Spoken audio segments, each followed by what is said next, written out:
নমস্কাৰ বন্ধুসকল, আপোনালোকে চাই আছে বিজেডি টেক। সো ফাৰ্ষ্টে আপোনালোক সকলোকে মই দেৱালীৰ শুভেচ্ছা যাচিলোঁ। সো আজি আমি এই যোনটো ভিডিঅ' মই বনাবলৈ লৈছোঁ, সো এই ভিডিঅ'টোত আমি কথা পাতিম যে যোনটো আমাৰ ৰকেট, সেই ৰকেটটো আমি যেতিয়া জ্বলাই দিওঁ, সেই ৰকেটটো জ্বলাই দিয়াৰ লগে লগে ই কিয় ওপৰলৈ উৰি যায় বা ই কেনেদৰে ওপৰলৈ উৰি যায়।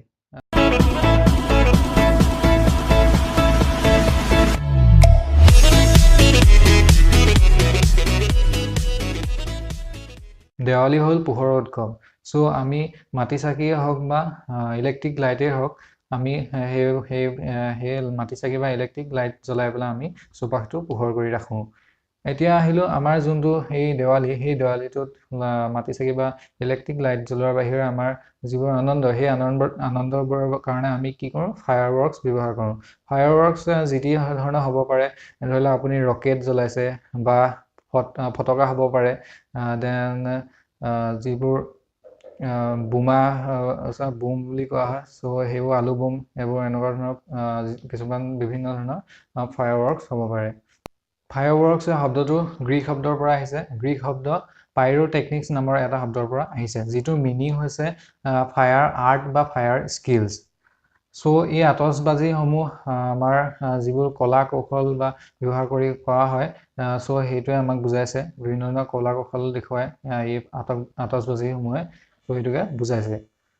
চ' এতিয়া আমি আহিলোঁ যে আমাৰ নিজৰ বিষয়টোলৈ, যে আমি যদি এখন ৰকেট জ্বলাই দিওঁ, এটা ফায়াৰ ৱৰ্কছ বা আমি জ্বলাই দিওঁ বা এখন ৰকেট, চ' সেই ৰকেটখন চিধা চিধি সেই ওপৰলৈ উৰি যায়। আৰু সেই ওপৰলৈ যাওঁতে কি কি প্ৰক্ৰিয়া চলি পেলাই আমাৰ সেই ওপৰলৈ যায়, চ' তাকে আমি চাম। ফাৰ্ষ্টে আহিলোঁ আমাৰ এই ৰকেটখন আমি চাবলৈ গ'লে, সাধাৰণভাৱে চাবলৈ গ'লে এইটো এটা চিম্পুল যেন লাগে যে আমি ৰকেটখন জ্বলাই দিছোঁ আৰু জ্বলোৱাৰ লগে লগে ৰকেটখন ওপৰলৈ উৰি গৈছে। কিন্তু এইটো নহয়, ইয়াত বিভিন্ন ধৰণৰ প্ৰক্ৰিয়া আছে আৰু সেই প্ৰক্ৰিয়াসমূহৰ মাজেৰে আমাৰ যোনটো ৰকেট, সেই ৰকেটখন ওপৰলৈ উৰি যায়।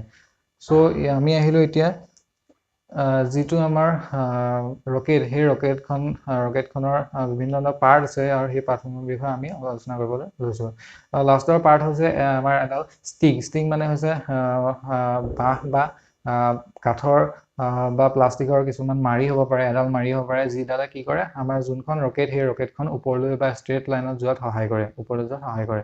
চ' ইয়াৰ যোনটো নেক্সট ওপৰৰ ষ্টেপ, সেই ওপৰৰ পাৰ্টটো আহিলে যে আমাৰ ফিউজ। চ' এডাল আমাৰ ফিউজ লাগি থাকে তলৰ অংশটোত। চ' সেই ফিউজডাল হৈছে যে এডাল সূতাৰ নিচিনা হয়, আৰু সেই সূতাডালত কি হয়, কিছুমান সৰু কাগজৰে মেৰিয়াই ৰখা হয়।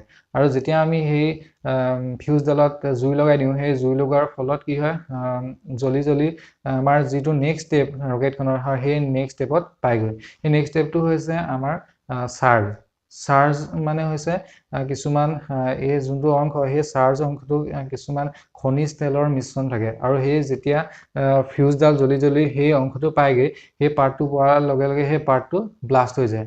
আৰু এই যিটো ব্লাষ্ট হ'ল, আৰু সেই ব্লাষ্টে কি কৰে, ৰকেটখন ওপৰলৈ যোৱাত সহায় কৰে। চ' সেই ওপৰলৈ যোৱাত সহায় কৰে। নেক্সট যিটো আমাৰ নেক্সট পাৰ্ট আহিলে ৰকেটখনৰ, সেই নেক্সট পাৰ্টটো আহিলে ইফেক্ট। চ' ইফেক্ট হৈছে যে কিছুমান ৰাসায়নিক পদাৰ্থ থাকে বা ৰাসায়নিক আমি যোনটো খাৰ বুলি কওঁ, সেই খাৰ থাকে, আৰু এই খাৰসমূহত বিভিন্ন ধৰণৰ ইফেক্টসমূহ মিশ্ৰণ হৈ থাকে। বা আপুনি ধৰি লওক কিছুমান ৰকেট জ্বলাইছে, ওপৰত গৈ পেলাই ফুটি যায়, বা কিছুমান ৰকেট ওপৰত গৈ পেলাই কি হয়, ফুটি যায়, কিন্তু সেই ফুটি যোৱাৰ লগতে বিভিন্ন ধৰণৰ কালাৰৰ সৃষ্টি কৰে। সেই কালাৰবোৰ আমাৰ বিভিন্ন ধৰণৰ ইফেক্ট সৃষ্টি কৰে। চ' এইবোৰে হৈছে ইফেক্ট। নেক্সট যোনটো লাষ্ট আমাৰ অংশ আছে, সেই লাষ্ট চেম্বাৰটো হৈছে যে আমাৰ হেডটো, আমি যোনটো মানে মূৰ বুলি কোৱা হয় ৰকেটখনৰ, সেই হেডটো বুজাইছে। আৰু সেই হেডটোতে এই গোটেই যিবোৰ আমি ক'লোঁ ইফেক্টসমূহ থাকে, ইফেক্ট মানে ধৰক ওপৰত গৈ পেলাই ফুটি পেলাই ৰঙা নীলা কালাৰ কৰে, সেই ইফেক্টসমূহ এই হেডটোত সোমাই থাকে ৰকেটখনৰ।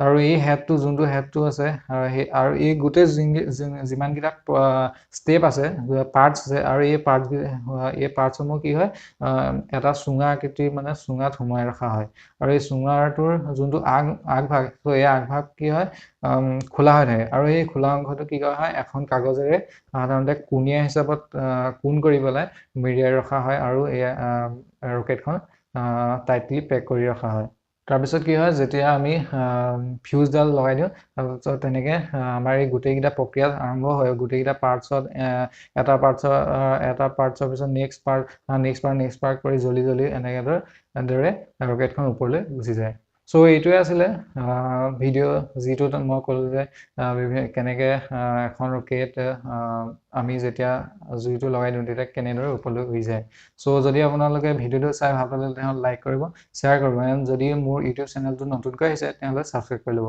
Thank U